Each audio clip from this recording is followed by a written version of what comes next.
If that would happen today, if Christ will be here, seeing everyone repenting, admonishing one another, building up in love, if He would dine with us, He would say, Anak, kamusta ka? Is it not that amazing grace? And that is the thing that Laodicean failed to do. They had continually indulged with a kind of religion. They show that they are Christians, but their hearts were far from God. Their Christianity has become Christless. They gathered every Sunday. Possibly they're doing communion as well, but they don't see that Christ is knocking at the door. Their faith was faithless. They trusted the world and not in Christ. They loved the world. That love was in their hearts, and Christ is no longer there. And this is how they live. That's how the Laodiceans live. Of course, church, our goal every Sunday that we preach here, especially with this series of 7 churches, our goal is not to make you feel bad. Na sige, gid ba Laodicean ka man? Na sige, gid ba ito para ka man? That's not our goal. But our goal is for us to see that we need to examine ourselves through the Word of God. Are we becoming the church like the church in Laodicea?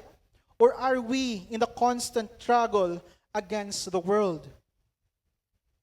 Because for those who constantly struggle against the sin of this world, against the power of the evil in this world, there is a promise. To those who persevere, there is a promise here.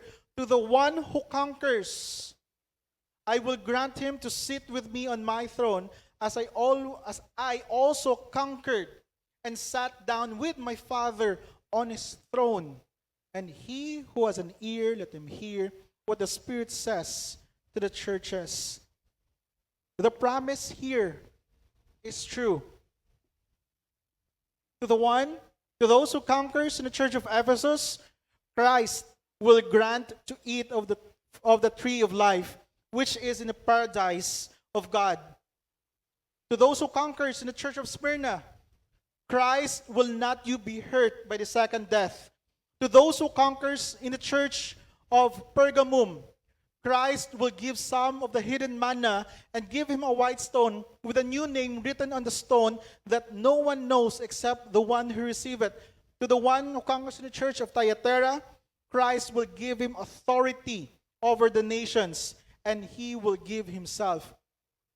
To the one who conquers in the church of Sardis, Christ will clothe you in white garment, and his name will not be blotted out in the book of life, and his name will be confessed before God the Father and his angels.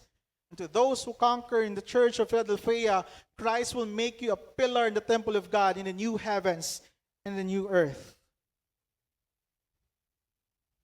Now to the church in Laodicea, to those who conquer, to those that will remain as faithful lampstand and witness of Christ Jesus to the world, to those that keep the faithful endurance in advancing the kingdom of God, to those who persevere, Christ will grant him to sit with Christ on his throne, because the promise is true.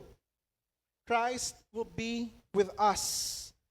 Christ, through his victory, will be our reward, that we will be with him in heaven. And that is the promise of God. To all the 7 churches in Asia Minor and to the churches today, the message of Christ was clear to them. In the old times, it was clear to them.